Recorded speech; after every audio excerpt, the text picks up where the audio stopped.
কি অপপ্রচার চালানো হয়েছে? মির্জা আব্বাস ভাই গুলি করছে, এই চালানো হয়েছে না? মির্জা আব্বাসের বাসার ইট খুলে আনতে হবে, এই অপপ্রচার চালায় নাই? আর ভাই কথা কন না, চালাইছে কিনা? আমি কি বানায় কথা বলতেছি? চালাইছে কিনা? চালাইছে। আর আমরা কি স্ট্যাটাস দিয়েছি?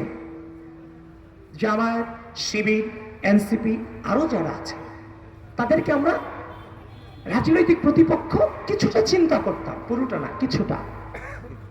সরাসরি তাদেরকে কিন্তু আমি শত্রু ভাবিনি। আমার রাজনৈতিক সংস্কৃতি যথাযথ আছে বলেই আমি তাকে দোষী না করে আমি সরাসরি ফেসিবাদের দিকে আঙ্গুল তুলেছি যে পতিত স্বৈরাচার দেশে নির্বাচনকে অস্থিতিশীল করবার জন্য ওসমান হাদি ভাইয়ের উপর গুলি চালিয়েছে।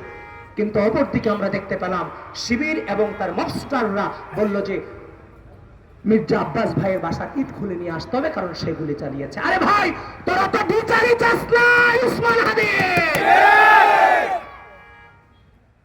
ওসমান হাদিকে কারা পরিকল্পিতভাবে হত্যা করেছে? কারা ওসমান হাদির বেডরুম পর্যন্ত ছাত্রলীগের সন্ত্রাসীকে নিয়ে গেছে? ওই সন্ত্রাসীকে আমরা খুঁজে বের করে আনবো ইনশাআল্লাহ। লাশের রাজনীতি শেষ, খতম। সেদিন ঢাকা থেকে লাশের রাজনীতি খতম হয়ে গেছে। তোমরা ওসমান হাদির লাশকে নিয়ে রাজনীতি করেছ, আমরা ওসমান হাদির বিচার চেয়েছি, আমরা ওসমান হাদির বিচার করবো ইনশাআল্লাহ। তোমাদের যে ষড়যন্ত্রের চেহারা গোটা বাংলাদেশের মানুষের কাছে আমরা স্পষ্ট করে তুলবো ইনশাআল্লাহ। সব কিছু বলে দিয়ে গেলাম, বিদায় নিচ্ছি। আমাদের আছে পলিসি, তাদের আছে লাশের রাজনীতি, দূতাবাসে ধর্ণা দেওয়ার রাজনীতি। শরিয়া আইন কায়েম করবো, আমেরিকান দূতাবাসে গিয়ে কয় ভাই আমার ক্ষমতাটা দেন, আমি শরিয়া আইন কায়েম করবো না। এরপরে অপপ্রচার, মানুষকে গালাগালি আর ধর্মের অপব্যবহার, এই যার পলিসি।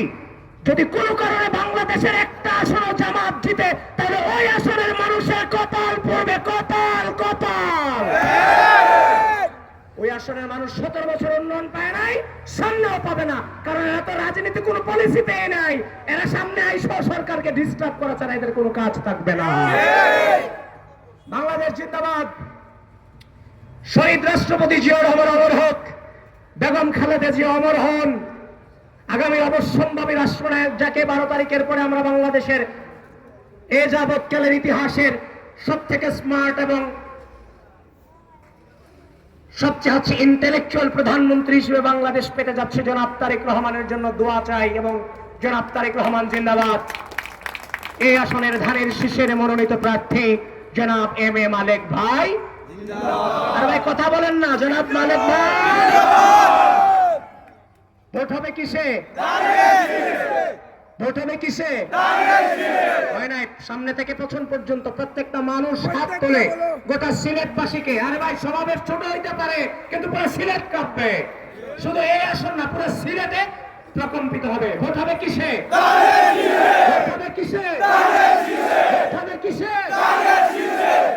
যতটুকু বলেছি, ভুল ত্রুটি যদি করে থাকি, মনের অজান্তে যদি আপনাদের মনে কষ্ট দিয়ে থাকি, তার জন্য দুঃখ প্রকাশ করে বিদায় নিচ্ছি। আসসালামু আলাইকুম। দেখা হবে বিজয়ে। আল্লাহ হাফেজ।